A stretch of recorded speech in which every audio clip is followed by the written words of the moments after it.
Father, and of the Son, and of the Holy Spirit. Amen. Grace and peace be with you. Through your precepts I get understanding, therefore I hate every false sin. As we gather to celebrate this Holy Eucharist, the glory of God, prepare ourselves by confessing our sins.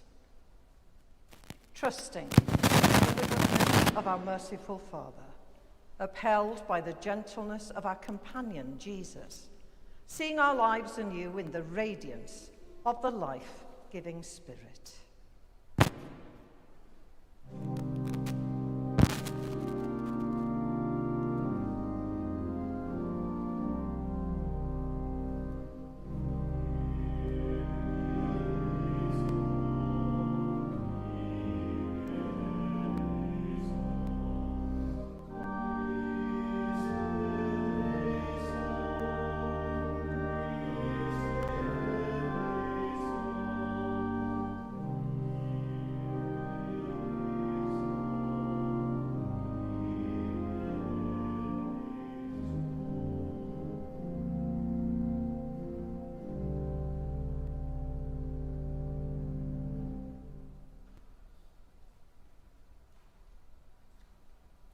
Heavenly Father, we have Sinned in thought, word, and deed, and have failed to do what we ought to have done. We are sorry and truly repent. For the sake of your Son, Jesus Christ, who died for us, forgive us all that is past, and lead us in his way to walk as children of light. Amen. Almighty God, who forgives all who truly repent, have mercy on you and set you free from sin, strengthen you in goodness, and keep you in eternal life, through Jesus Christ our Lord.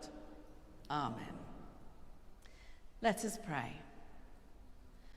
Almighty and everlasting God, increase in us your gift of faith, that, forsaking what lies behind and reaching out to that which is before, we may run the way of your commandments and win the crown of everlasting joy.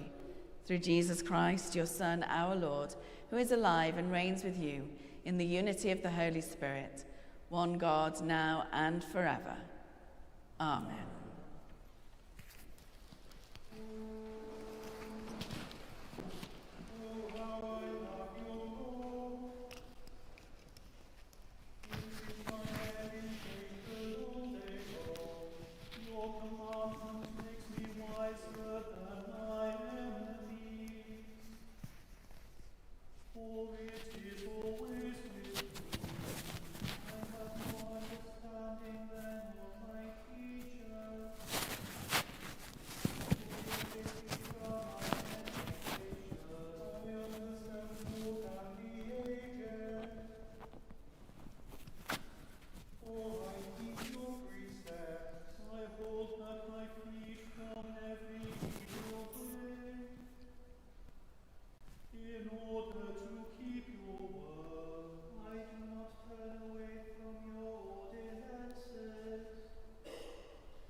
When I will sow the house of Israel and the house of Judea with the seed of humans and the seed of animals. And just as I have watched over them to pluck up and break down, to overthrow, destroy, and bring evil, so I will watch over them to build and to plant, says the Lord. In those days they shall no longer say, the parents have eaten sour grapes, and the children's teeth are set on edge. But all shall die for their own sins. The teeth of everyone who eats sour grapes shall be set on edge. The days are surely coming, says the Lord, when I will make a new covenant with the house of Israel and the house of Judea. I will not be like the covenant that I made with their ancestors when I took them by the hand to bring them out of the land of Egypt, a covenant that they broke, though I was their husband, says the Lord. But this is the covenant that I will make with the house of Israel after those days, says the Lord. I will put my law within them, and I will write it on their hearts, and I will be their God, and they shall be my people. No longer shall they teach one another or say to each other, know the Lord, for they shall all know me, from the least of them to the greatest, says the Lord. For I will forgive their iniquity and remember their sin no more. Hear the word of life to the world. Thanks be to God.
The Lord be with you. And also with you. Listen to the Gospel of Christ according to St. Luke. Glory to you, O Lord. Then Jesus told them a parable about their need to pray always and not to lose heart. He said, in a certain city there was a judge who neither feared God nor had respect for people. In that city there was a widow who kept coming to him and saying, grant me justice against my opponent. For a while he refused, but later he said to himself, though I have no fear of God and no respect for anyone, yet, because this widow keeps bothering me, I will grant her justice, so that she may not wear me out by continually coming. And the Lord said, listen to what the unjust judge says. And will not God grant justice to his chosen ones who cry to him day and night? Will he delay long in helping them? I tell you, he will quickly grant justice to them. And yet, when the Son of Man comes, will he find faith on earth? This is the gospel of the Lord. Praise to you, O Christ.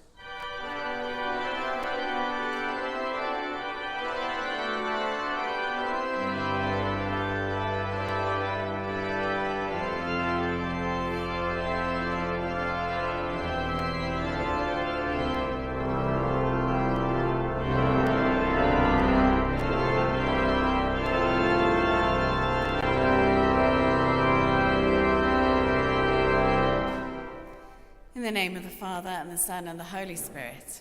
Amen.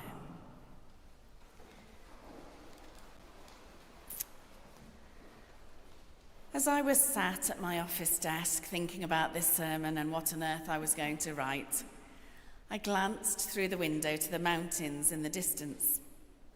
Those seemingly immovable mountains that Jesus said that with just a mustard seed of faith we could move. But looking at them that morning, they looked resolutely steadfast. Then I thought about it, and never want to pass up a chance to distract myself from sermon writing, I Googled it. I googled moving mountains. And of course, I found out that mountains are constantly moving. Through tectonic plates, the movement of mountains can be created, moved, and crushed. And it was recently discovered that mountains also vibrate. Mountains like the Matterhorn have been found to hum or sway gently, vibrating in response to ambient seismic energy from earthquakes and the ocean waves across the globe.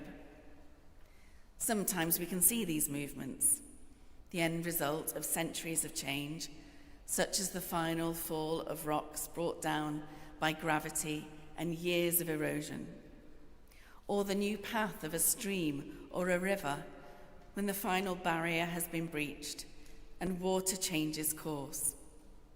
Sometimes that can be sudden, like the sudden landslides this year in the Dinorwig quarry, where man-made instability caused the mountain to collapse. Mountains change shape due to erosion from water, ice, and wind. The problem for us is that most of the time, these movements are so small, happening over millions of years, that we can't even perceive it. To us, the mountains look impossible to move, and yet still they move. We often think we only need to look at the effect of water on the mountains. Water that gently moves even at the slightest breeze, that seems unable to move anything when it's still. But that water can move mountains when it's flowing and persistent. If you think of a gently flowing stream and how it eventually finds the most direct path down a mountain, how it erodes the mountain through its flow, changing its shape little by little as gravity pulls it to the lower ground. Even the gentle drip of water, if it keeps on dripping long enough, will change the shape of the surface that it's dripping onto. The Gospel tells us that Jesus told them a parable. Not just a story, but a parable. Parables should make us sit up and really think, because nothing in parables are simple or surface-level thinking. Widows were socially and economically fragile in those times. Unless they inherited money from their husbands or had family that they could rely on to keep them, they were vulnerable, possibly homeless, and without the ability to earn their own money. Here we have a widow coming up against a disrespectful, ungodly judge. Her persistence in asking for justice eventually wears him down, and he relents. The message seems simple.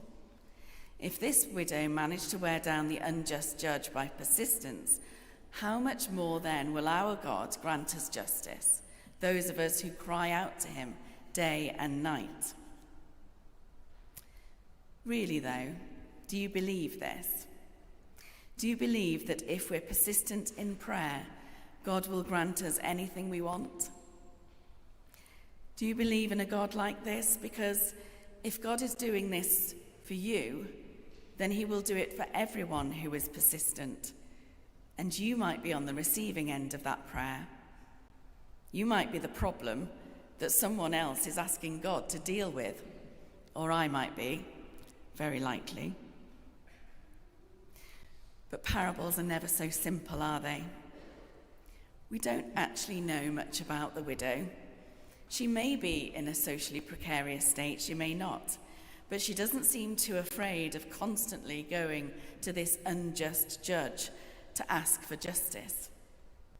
The judge gives in eventually because he's worried that the widow will wear him down, or as it explains in the margins of my Bible, so that she may not finally come and slap me in the face. This woman, who we at first think may be weak, appears to have more about her than we first thought. It looks in the end like it's the powerful judge who gives in to the widow out of fear of being worn down or given a good slap. The parable that at first seems to present us with a powerless person who persuades with persistence against a powerful judge, therefore teaching us how much more God, our righteous judge, will respond to our persistent prayer, starts to be turned on its head. What if it's a little bit the other way round?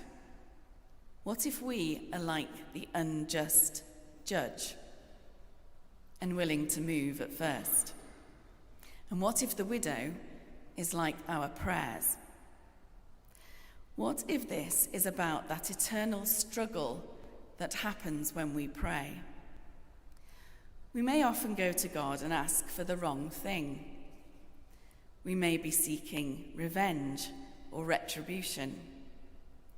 We may be asking for something good, but then sit back and just wait for it to happen. Persistent prayer is like the drip, drip, drip of the water on the mountainside. Eventually, it starts to reshape us. It makes us reevaluate. It makes us ask ourselves, what am I asking God to do? What would be the loving thing to do in this situation? What is God asking of me? What if it's prayer that changes and moves us, and the more persistent the prayer, the more likely the change? We are like the mountain, seemingly unmovable and unchanging, and prayer is like the water that runs over us and changes us little by little, reshaping the pathways in our brain. God is all-knowing and unchanging.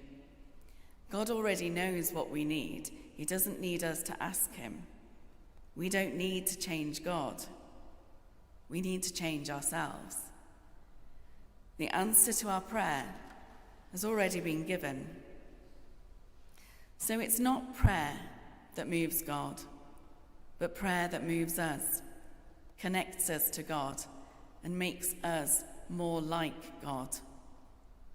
So when we continue to pray, even in the midst of injustice, when it feels like our prayers are not being answered, we are like that small drip of water being gradually eroding the rock, turning the hardness of our world and the hardness of our own hearts into a landscape of radical hope and trust in God's kingdom.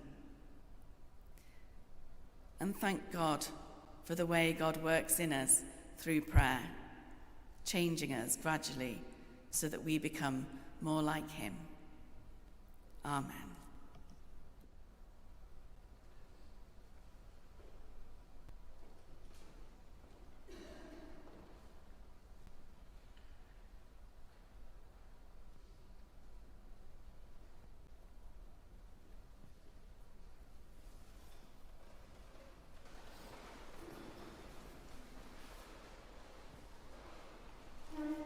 Together, let us affirm our faith. We believe in one God, the Father, the Almighty, maker of heaven and earth, of all that is seen and unseen. We believe in one Lord Jesus Christ, the only Son of God, eternally begotten of the Father, God from God, light from light, true God from true God, begotten, not made, of one being with the Father. Through him all things were made. For us and for our salvation, he came down from heaven. By the power of the Holy Spirit, he became incarnate from the Virgin Mary and was made man. For our sake, he was crucified to Pontius Pilate. He suffered death and was buried. On the third day, he rose again in accordance with the Scriptures. He ascended into heaven and is seated at the right hand of the Father. He will come again in glory to judge the living and the dead, and his kingdom will have no end. We believe in the Holy Spirit, the Lord, the giver of life, who proceeds from the Father and the Son, who with the Father and the Son is worshipped and glorified, who has spoken through the prophets. We believe in one holy, Catholic and Apostolic Church. We acknowledge one baptism for the forgiveness of sins. We look for the resurrection of the dead and the life of the world to come. Amen. With all our heart and with all our mind, let us pray to God.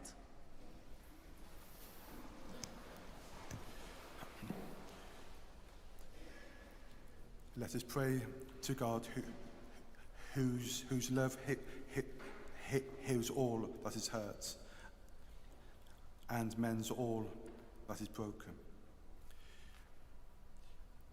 We pray for Dean Mannon, Canon Tracy, and all the cathedral staff and members. We pray for Bishop David for his future ministry, and we pray for Reverend Andy Broadbent, who is being licensed now as Associate Vicar. We pray too for Archbishop Cherry. Lord, in your mercy, God of peace, we pray for those who have been affected by war and violence. We pray for an end to conflict. May peace prevail, ending the suffering and allowing families to rebuild their lives. May leaders and nations be guided to work toward lasting peace and stability around the world. We pray for those who have lost families, friends, and loved ones, for those who have been displaced from their homes, for those who have no access to food, water, shelter, and medical care, for those who are in danger, for all hostages to be released. Lord, in your mercy, Holy Lord, we pray for the grace of perseverance, that we may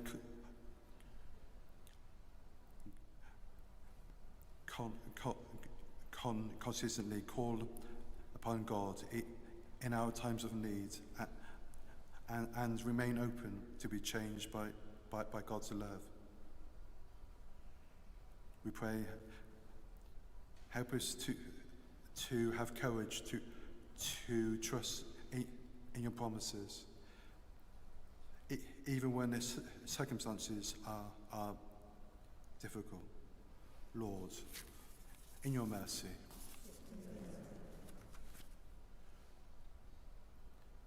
God of all goodness,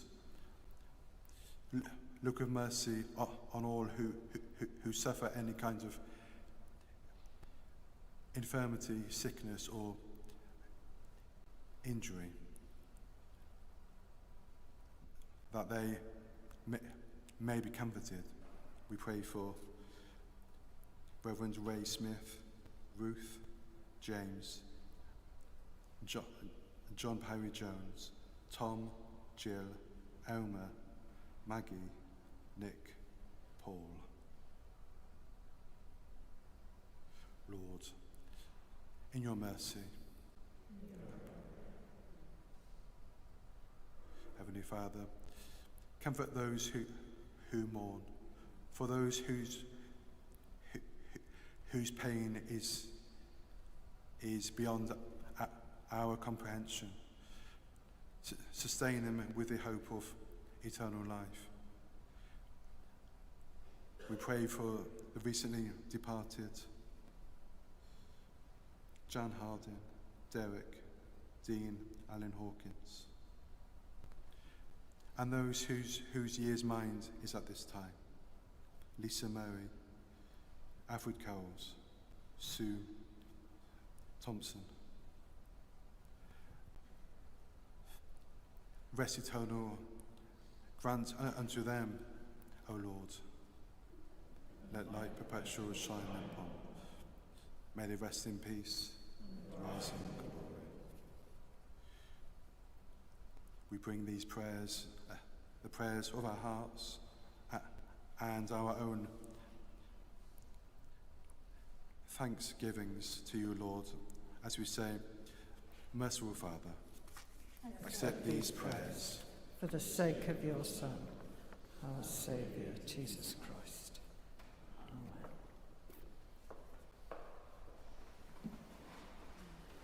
Amen.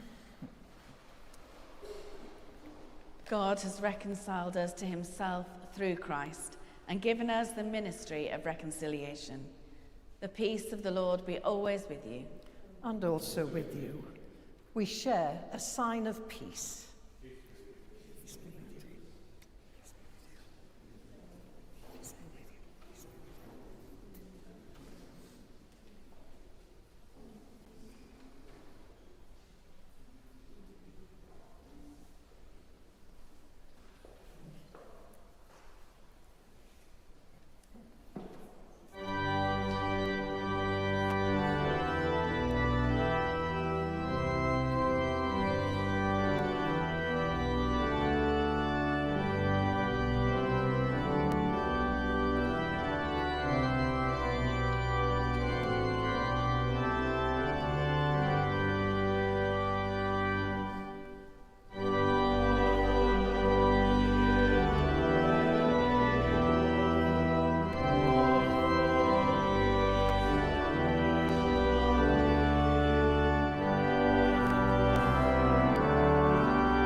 We celebrate together the gifts and grace of God. We take this bread, we take this wine, to follow Christ's example and obey his command. The Lord be with you. Also with you. Lift up your hearts. We lift them to the Lord. Let us give thanks to the Lord our God. It is right to give our thanks and our praise. It is indeed right, it is our duty and our joy, at all times and in all places, to give you thanks, Holy Father, all-powerful and ever-living God, through Jesus Christ our Lord. For he is our great high priest, who has freed us from our sins and has made us a royal priesthood serving you, our God and Father. And so with the hosts of angels and all the company of heaven, we proclaim the glory of your name and join in their unending hymn of praise.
All praise and thanks to you, true and living God, creator of all things, giver of life.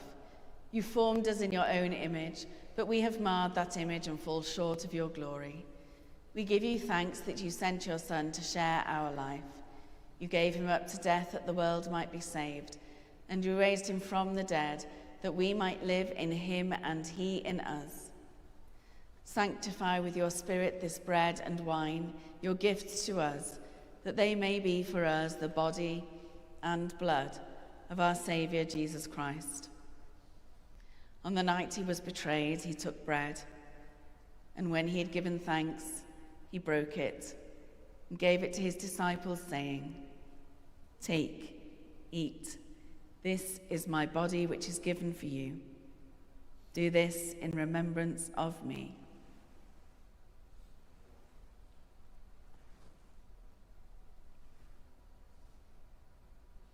In the same way, after supper, he took the cup, and when he had given thanks, he gave it to them, saying, "Drink from this, all of you, for this is my blood and the new covenant, which is shed for you and for many for the forgiveness of sins. Do this as often as you drink it, in remembrance of me."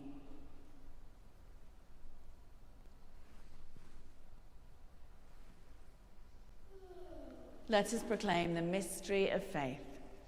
Christ has died, Christ is risen, Christ will come in glory. As he has commanded us, Father, we remember Jesus Christ, your Son, proclaiming his victorious death, rejoicing in his resurrection, and waiting for him to come in glory. We bring to you this bread, this cup. Accept our sacrifice of thanks and praise. Restore and revive your people. Renew us and all for whom we pray with your grace and heavenly blessing. And at the last receive us with all your saints into that unending joy promised by your Son, Jesus Christ, our Lord. Through him, with him, in the unity of the Holy Spirit, all honor and glory are yours, Almighty Father, forever and ever. Amen.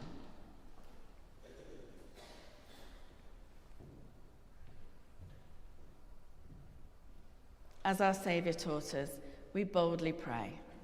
Our Father, who art in heaven, hallowed be thy name. Thy kingdom come, thy will be done, on earth as it is in heaven. Give us this day our daily bread, and forgive us our trespasses, as we forgive those who trespass against us. And lead us not into temptation, but deliver us from evil. For thine is the kingdom, the power, and the glory, forever and ever. Amen. We break this bread to share in the body of Christ. Though we are many, we are one body, for we all share in one bread.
Jesus is the Lamb of God who takes away the sins of the world. Happy are those who are called to his supper. Lord, I am not worthy to receive you, but only say the word, and I shall be healed.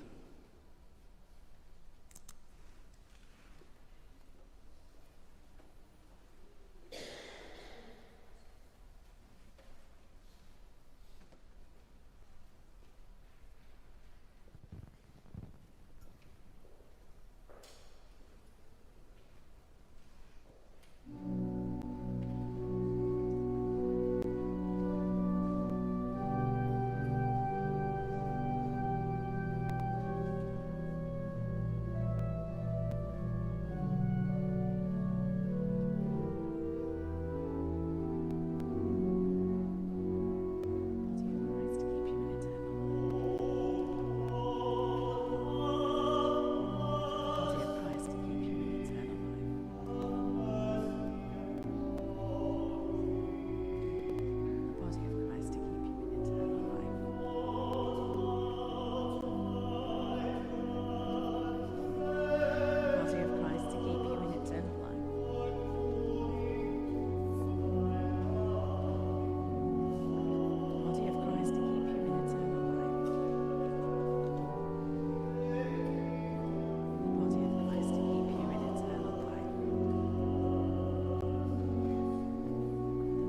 Body of Christ to keep you in eternal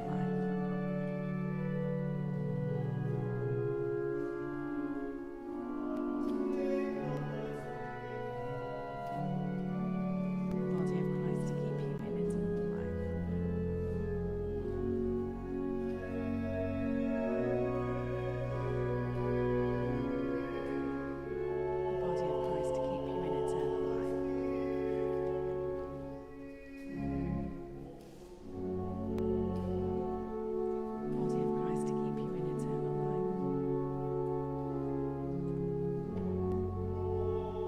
The body of Christ to keep you in eternal life. The body of Christ to keep you in eternal life.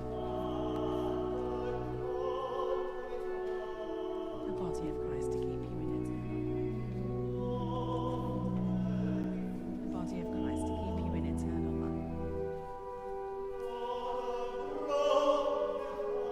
Christ to keep you in eternal life. To keep you in eternal life.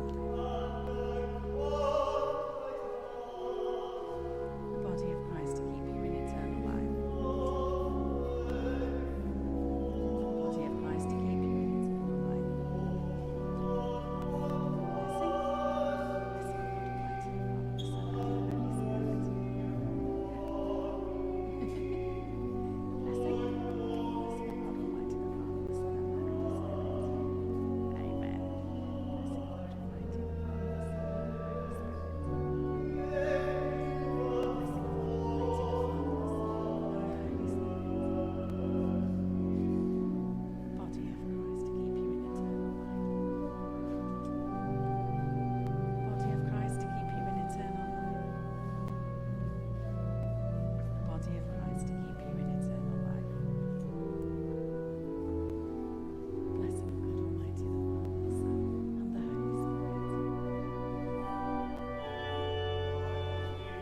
Body of Christ, to keep you in eternal life.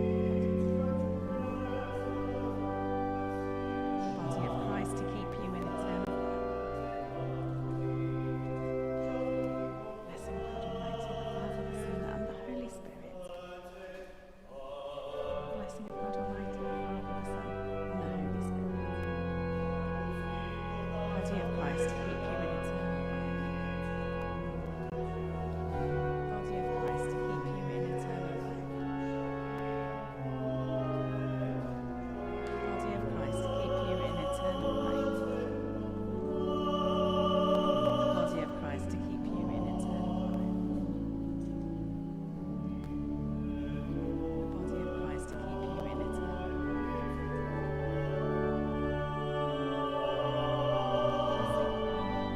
Blessing of God Almighty, the Father, the Son, and the Holy Spirit. Blessing as well. Blessing of God Almighty, the Father, the Son, and the Holy Spirit. Christ, to keep you in eternal life.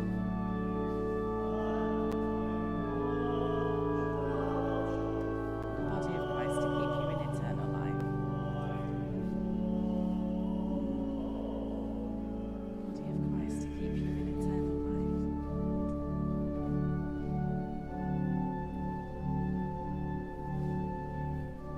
Body of Christ, to keep you in eternal life. Blessing of God Almighty, the Father, the Son, and the Holy Spirit be with you now and ever. Body of Christ, to keep you in eternal life. Body of Christ, to keep you in eternal life. Body of Christ, to keep you in eternal life.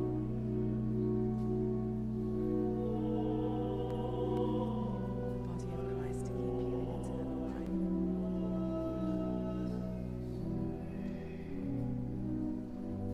of Christ, to keep you in eternal life. Body of Christ, to keep you in eternal life. Body of Christ, to keep you in eternal life. Body of Christ, to keep you in eternal life. Body of Christ, to keep you in eternal life. The body of Christ, to keep you in eternal life.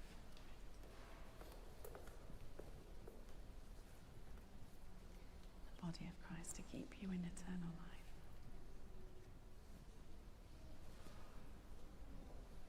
Let her a blessing. Body of Christ, it's okay. Blessing of God Almighty, the Father, the Son, and the Holy Spirit be with you now and ever. Amen. Body of Christ, to keep you in eternal life.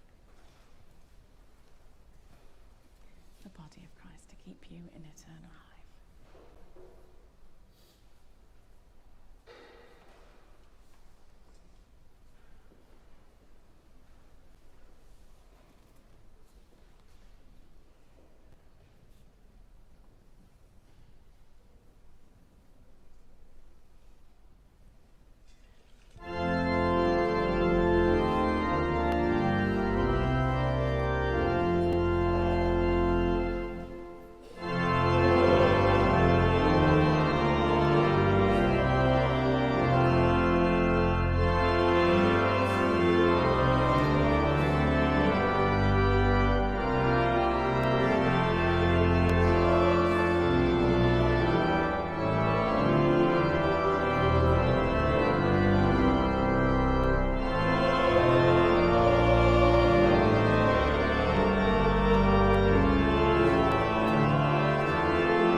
Give thanks to the Lord, for he is gracious. His love is everlasting. All praise and thanks, O Christ, for this sacred banquet, in which by faith we receive you. The memory of your passion is renewed, our lives are filled with grace, and a pledge of future glory given, to feast at that table where you reign with all your saints forever. Amen. Amen. The Lord be with you. And also with you. The peace of God, which is beyond all understanding, guard your hearts in the knowledge and love of God and of his Son, Jesus Christ. And the blessing of God Almighty, the Father, the Son, and the Holy Spirit be among you and remain with you always. Amen. Go in peace to love and serve the Lord. In the name of Christ. Amen. Amen.